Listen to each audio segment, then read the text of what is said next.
Of all the films you could have started with, you chose this one. Why is that? I don't know. I think it chose me in some respects. The script was sent to me, I read it, and something that I didn't completely intellectually understand affected me about the story.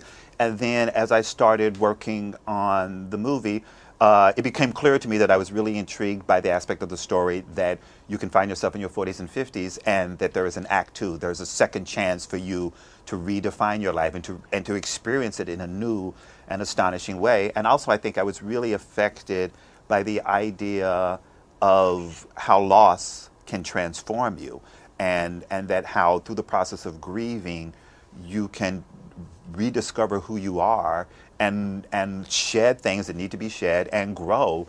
And that process is painful, but it's also transformational. So those two aspects, I think, ultimately are why I did the movie. But at the time I signed on, I was really intrigued because I'd never done anything that was this, for lack of better words, emotionally fragile and intimate. So I wanted to figure out what I would learn about myself as a human being and as an artist and a director by working on something like this.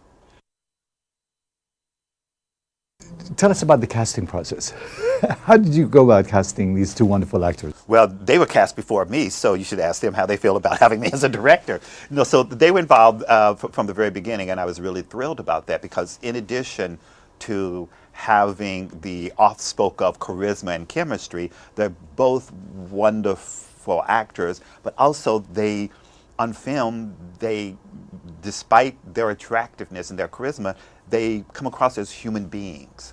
And so I knew at the center of the story there had to be this that you had to feel like you were watching Adrian and Paul, not star and star go through a journey. And so I was really thrilled about that. And then, able to add in, a bunch of other wonderful actors, Scott Glenn, James Franco, Chris Maloney, Viola Davis. It was thrilling.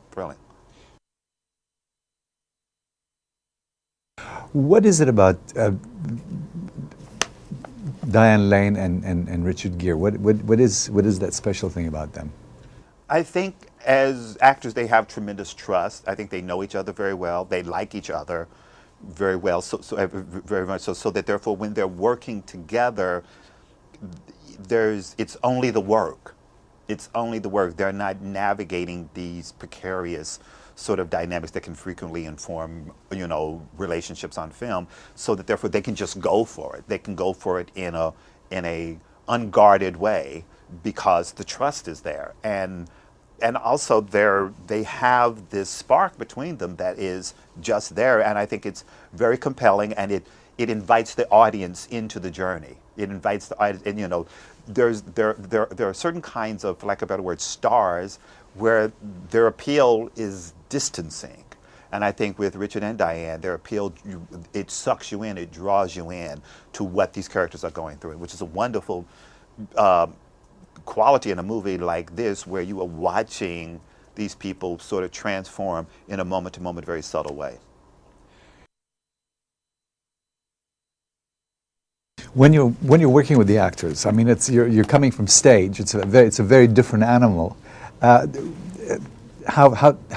you pull back? How do you work? It's ultimately I don't know.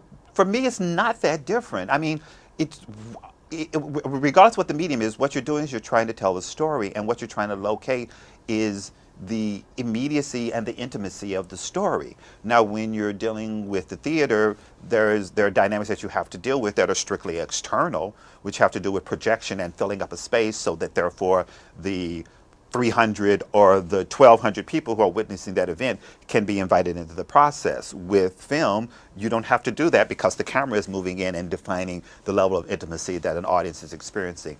But it's fundamentally the way I talk to actors when I'm directing a play, and the way I talk to actors when I'm directing a film doesn't alter. Nothing is different. You're still dealing with human beings who think they know more than they know in situations where things happen to them and everything they think they know is questioned. I mean, that's the fundamental dynamic of every single story, and then how they rise to the occasion, how they don't rise to the occasion defines the nature of the story. So I don't find it that different. There are a series of externals that you have to adjust, but the medium tells you what to do, and so you do it. It's just painting. It's just how you want to paint the story and how you want to engage the actors in the process of the moment-to-moment discoveries that their characters are going through.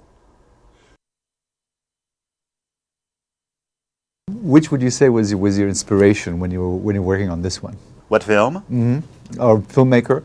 I don't think I had any sort of key filmmaker that I was thinking about. I just tried, anytime I do a project, I try to obey the story. I try to obey the intimacy of the story. And so I don't think about other films or other kinds of entertainment. I only go inside.